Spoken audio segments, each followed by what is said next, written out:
So I was scrolling on YouTube trying to figure out, man, what am I going to react to today? What do we want to talk about today? And as if though it was a sign from the man upstairs, Adam Savage's YouTube channel came out. And if you're like, Adam Savage, why does that name sound so familiar? Well, him and his buddy Jamie used to be Mythbusters. You guys remember that show? Well, guess what? Everyone's shifted over to YouTube now because, well, guess what? Adam Savage is well on YouTube, and he had a video. I haven't actually seen any of it yet, so apparently the title of this is "The Thought That Shifted Adam Savage's Relationship with Jamie Forever." And that's super clickbaity. Hopefully it's a positive thing, but let's figure out what this is all about. A friend is debating starting, from Ziz. Ziz. I like the Grogu in the background. Hello, Ziz. Ziz says that a friend of theirs is starting a home yarn knitting business, making instructional videos, creating knitted patterns, and occasionally selling things. Unfortunately, they editorialize, she has this retail mindset where she tries to justify everything with math. Cost of materials, hours spent, money per hour equals the sell price. And assume, you know, if you're going to start a business, that's probably a good thing to go into, right? Like, have a business plan. That every potential customer will compare her pricing to Walmart. They will. I can't get her to understand that being a freelancer doesn't work like that. Can you explain it better? What? There's a lot going on in this question. Okay. You say, unfortunately, that she has this retail mindset. And frankly, from your layout here, I think that's an excellent mindset to go into starting a business with. Yeah. You got to make money. The bills got to get paid. And I'm actually trying to, it's taking me a little time to figure out what is the thing you want to correct here. Because everyone who hates ads, yeah, it sounds like the friend extension by 2025. It sounds like this friend just wants this yarn knitting thing to be like a labor of love and just do this for fun and the views and everything. That's how we're going to get the money. We're going to get from ad revenue. We don't have to sell anything. We just got to get watch time. And it's just that's not wrong. But at the same time, like, you have to have an ROI. It's like, okay, well then how much time is it going to cost for you guys to dedicate and do the videos? Then for the editing, YouTube, SEO. If you want to grow your channel, I'm doing this organically, but you could put money into YouTube for marketing and pushing it into the algorithm. Like, I'm confused as well. And what are we trying to solve here? She is assuming that everyone is comparing her pricing to Walmart. Which they will. If they're going to buy a yarn thing and they see her knitting a yarn thing, like let's say a rug, and they're like, oh, I like that. And they go on, it's $300. Oh my God. And they go to Walmart and get something similar. They didn't know they liked it, but now they do. They can get it for $50. They're going to go for the $50. Which is absolutely the floor. So that's the lowest that the market can possibly bear, which, given commerce, and the way we're all inculcated with late-stage capitalism, is the best price to have would be the lowest price, right? Yeah. I get that. So that's not true. I don't think that's a nonsensical way to start a business. The best price is not always the lowest price. The best price is the one that holds the most value. Sometimes you pay a little bit more, but you get a lot more in return than just getting the cheapest shit. There's so many times in life where we see this, where it's like the cheapest thing isn't always the best. Sometimes it's that, and not even the most expensive thing is the best. Most oftentimes, both extremes at the top and the bottom end are not the most valuable. The one that's the most valuable is somewhere in the middle, maybe skewed up to the top.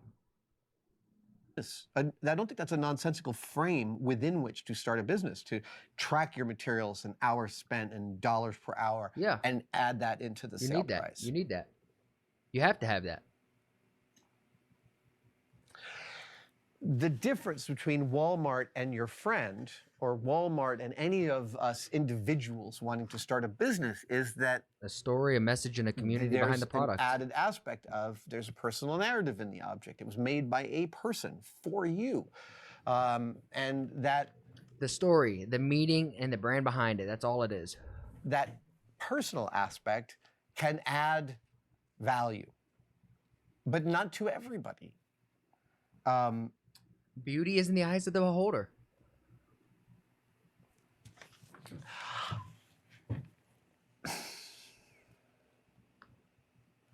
In Mythbuster story meetings, Jamie used to drive me bananas.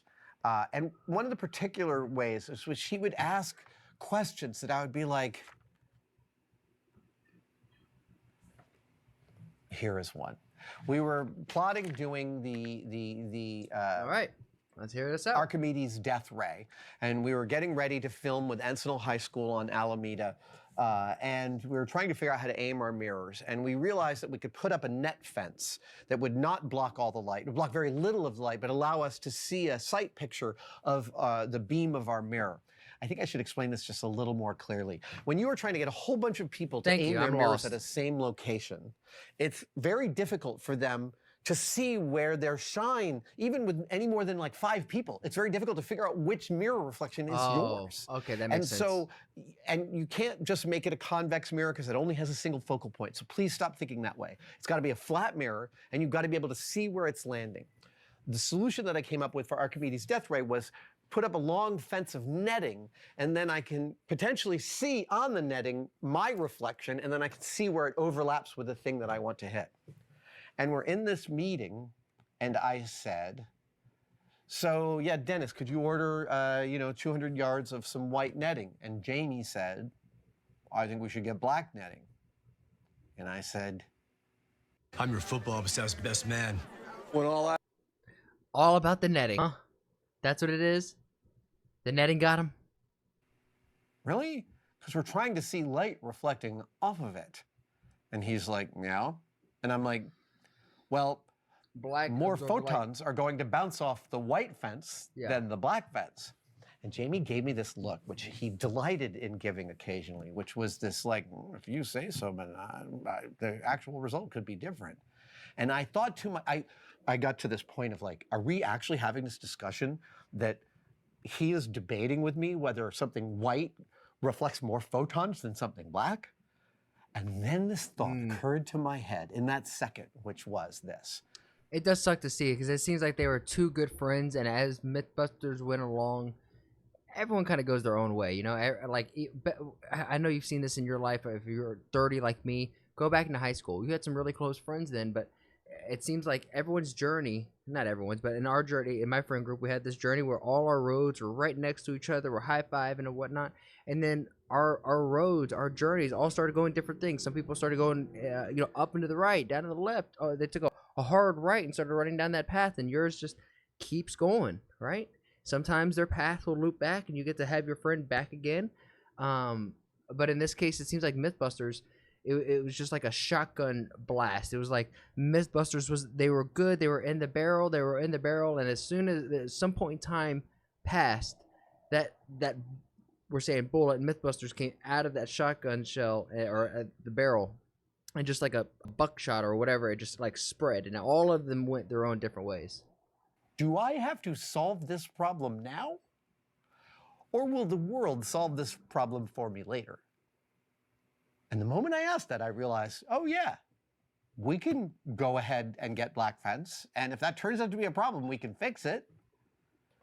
I don't have to win this argument right now.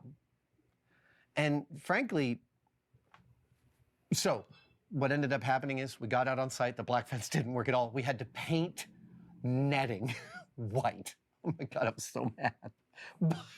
But this is the thing here. Sorry, Ziz, you have a lot of judgment about how your friend's mindset is to go into business. But they're debating starting it. So their retail mindset is all abstract. I ask you, how much of their problem do you think you need to solve? Or, like, once they open their business, a lot of how to do it will just become naturally understood. Like, the world will solve this problem once they start selling stuff. Hopefully. I mean, that is so true. One, you don't have to win every battle, right? Like, I'm not a parent, but I can imagine parents have to debate with their kids a lot of the time. They're like, okay, do I have to win this battle now, or is this kid gonna learn their lesson here in a little bit? Like, and a lot of times, so many people are afraid just to go up and swing the bat. They're gonna talk about your foot placement, keep the core tight. You know, when you do this, you gotta make sure you extend the arms. You don't want any bend in the elbow, because when the elbow bends, the power ends. You know, like there's so many. They just sit there and they debate action. And words are never a substitute of action. You may think you know. You may have a 99.9% sure rate of accuracy, like, hey, I know what's going to happen. but there's a 0.01% chance, and guess what? That's where the fun happens. That's where life happens, where you're like, I was so sure that this was going to be the outcome, and damn was I wrong. And then you get to learn. Hopefully your ego isn't fucking fragile enough to where you're like, I was wrong. But again, I also think that you're diving into an aspect of the creative which adds value. And it sounds to me like you kind of wish your friend would understand that there's potentially more value in bespoke homemade stuff than Walmart stuff. And to that, I'd say absolutely that is a good thing to hold in your head. Yeah, but they're reality already is thinking about what their customers are thinking, which is Yeah. actually a very smart way to go into a business. absolutely. So Ziz, I'm asking you, is this a problem you have to solve, or can the world solve this problem for you later? I got to tell you, that phrase shifted my relationship with Jamie on its axis, because I realized there was all this stuff that I would rise to and like, he doesn't care. He really barely cared. It's just, he likes being he liked being contrarian. And I stopped giving into it around that point. Yeah. That's cool. Vicky Bly says, That's cool. You gotta respect that. I like hearing stories about people getting frustrated with something, having a little personal reflection on it, and then improving. We can all learn from that. which type of supervisor do you find more frustrating, micromanagers or laissez-faire? Micromanagers. Yeah. Micromanagers Suck. are so tiring. They do. And in the interest of efficiency, they make you take twice as long to do your job. Micromanagers are. This is how I know- AI optimizes. I know none of us are going to have to debate that. I would rather have somebody who rarely checks in on me than someone who's constantly checking in, just because of what Adam just said. And the sake of trying to make shit efficient, there's so many damn meetings like this fucking ad we're seeing right now, where it's just like, I'm trying to do my work, but how am I going to get my work done when I have 3-hour-long meetings and they're all like 30 minutes apart? I got like 15 minutes to do my work in there. It's insane. But you know, the lazy ones can also be annoying too, because it's like, yo, I need some help right now, and you're holding me up. But I'd rather deal with that than the micromanager every day of the week. They're working through trauma. That's what I think. Micromanagers are working through some trauma. The job didn't happen correctly, and they feel like they just have to keep an eye on every last little thing, and then it will go okay. The amount of stress being eaten by a micromanager is massive, and boy, do they spread it around. No, I'm much more with the laissez-faire. And I mean, I think you really, when you're talking about this, you're talking about someone who cares too deeply about all the details and someone who does not care enough about all the details. Both extremes.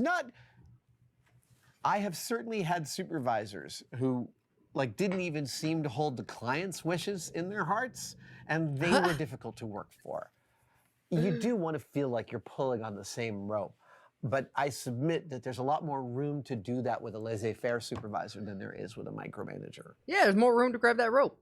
Just hopefully you're not the only one grabbing that rope. Yeah, I like Adam's little live streams. I like that. I hope he's on Twitch. Begs I'm the gonna have most to find him. important question, which is to ask, for each of us, to ask ourselves, what kind of manager do you want to be? Is getting the job executed for the client the only thing that matters at all costs? Are there other factors to consider? Is a life-work balance something that you value? These are all questions to ask yourself for the time when you are in a position to hire people and deal with their schedules and know about their lives, and like, what kind of manager do you want to be? I think that it takes way too much energy to be a micromanager. Thank you for watching that video. Are you as sick of the tosses to membership as I am? Good, because here's a brand new one that I recorded today, and it's nice and short. There are 3 tiers to tested membership, and they all offer awesome stuff. You know what? It's cool to see the guys, the Adam Savage from freaking Mythbusters. Mythbusters, man, as a YouTube channel live stream. I love it just because it's so, like, even on TV, you feel like you may get somebody, but you know they're on TV, they're new to show, they're some type of character or persona that they're playing up.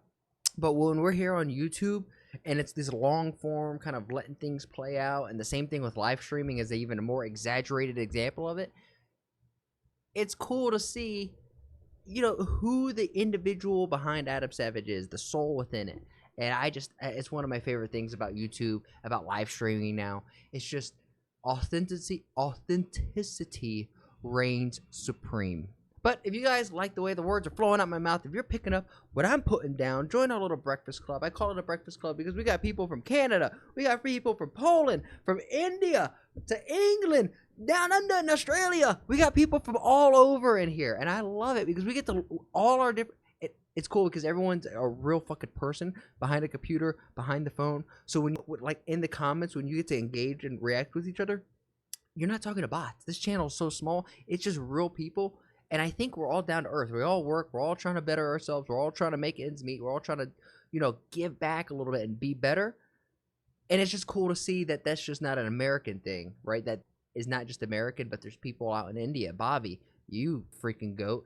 We got Anna out in England. We got people down in Australia who are trying to work and be better and try to find their own way in life. And it's super cool to interact with all of you and hear your stories. And I appreciate every single one of you. So if you made it to this point, please like the video, subscribe, leave a comment down below, and I promise you I'll get to it. With that said, I'll see you in the next one. Peace.